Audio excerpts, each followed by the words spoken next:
피고인은 국민에 의해서 선출된 국가 원수이자 행정부의 수반인 대통령으로서 국민으로부터 위임받은 권한을 오직 헌법과 법률에 따라서 국민 전체의 자유와 행복, 복리 증진을 위해서 행사해야 할 의무가 있었습니다.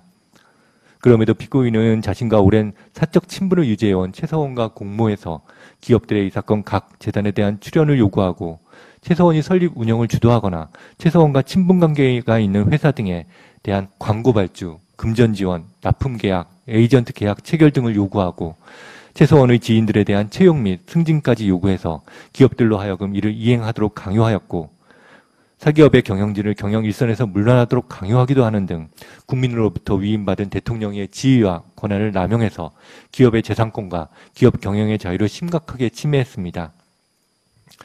또한 피고인은 부속 비서관을 통해 장기간에 걸쳐서 공무상 비밀로서 누설되어서는 안 되는 대통령의 일정, 외교, 인사, 정책 등에 관한 청와대 문건 등을 최서원에게 전달하기도 하였고 삼성그룹의 최서원의 딸 정유라에 대한 승마 지원을 적극적으로 요구하고 면세점 특허 취득에 관한 부정한 청탁을 받고 롯데그룹으로 하여금 최서원이 적극 관여한 K스포츠재단에 대한 금전적 지원을 하도록 요구하여 삼성그룹과 롯데그룹으로부터 합계 140억 원이 넘는 거액의 뇌물을 수수했고 SK그룹에 대해서는 89억 원의 뇌물을 요구하기도 했습니다.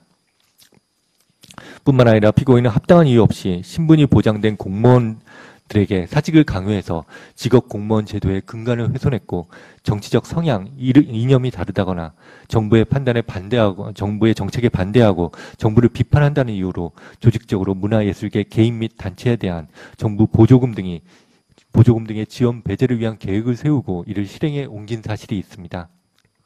그로 인하여 장기간에 걸쳐 문화예술계 전반에 대한 차별적인 지원이 이루어져서 다수의 문화예술계 종사자들이 유형, 무형의 불이익을 당하였고 예술이, 영진이 등 문화예술 관련 지원을 담당하는 기관의 직원들이 청와대나 문체부로부터 내려오는 지원 배제라는 위법부당한 지시를 이행하는 과정에서 직업적 양심에 반하는 업무를 고통스럽게 수행해야만 했습니다.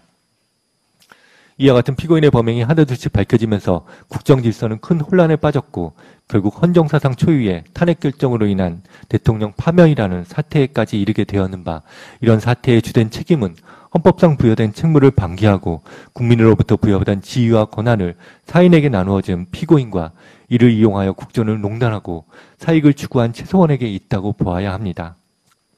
그럼에도 피고인은 이 법정에 이르기까지 이 사건 범행을 모두 부인하면서 자신의 잘못을 반성하는 모습을 보이지 않았고 오히려 최서원에게 속았다거나 자신의 의사와 무관하게 비서실장이나 수석비서관 등이 행한 일이라고 주장하는 등 납득하기 어려운 변명으로 일관하면서 그 책임을 주변에 전가하는 태도를 보였습니다.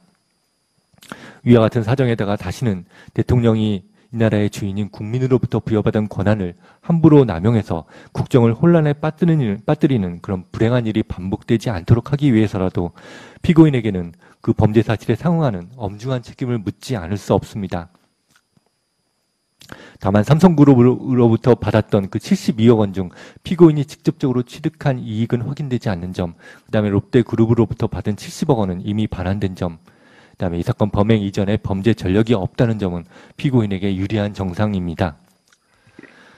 피고인에 대해서 인정된 범죄 사실 중에 특히 뇌물죄 부분은 법정형이 대단히 중하게 규정이 되어 있습니다. 특정 범죄, 가중처벌 등에 관한 법률에 의하면 그 받거나 수수하거나 요구한 뇌물 금액이 5천만 원 이상이면 7년 이상의 유기징역에 처하도록 규정이 되어 있고 1억 원 이상인 경우에는 무기징역 또는 10년 이상의 징역에 처하도록 규정이 되어 있습니다. 그런데 이 사건에서 피고인이 최서원과 공모해서 받거나 수수하거나 요구한 뇌물 금액의 총액은 230억 원이 넘습니다. 이와 같이 피고인에게 불리하거나 유리한 사정, 그리고 법률에 규정된 법정형 등을 모두 고려해서 피고인에 대한 구체적인 형량을 정했습니다. 아울러 피고인에 대해서는 관련 법령이 정하는 바에 따라서 피고인이 수수하거나 요구한 뇌물 금액을 고려한 벌금형도 함께 부과하도록 하겠습니다.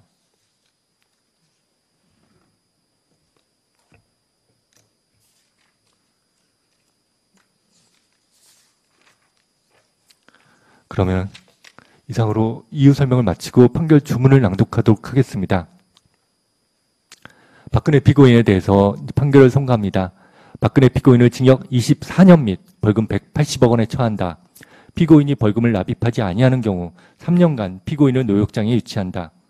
이 사건 공소사실 중 별지 범죄연람표 4, 순번 2 내지 34기재 각 공무상 비밀 누설의 점은 각 무죄. 이 판결 중 무죄 부분의 요지를 공시한다. 이상으로 박근혜 피고인에 대한 판결 선고를 모두 마치도록 하겠습니다.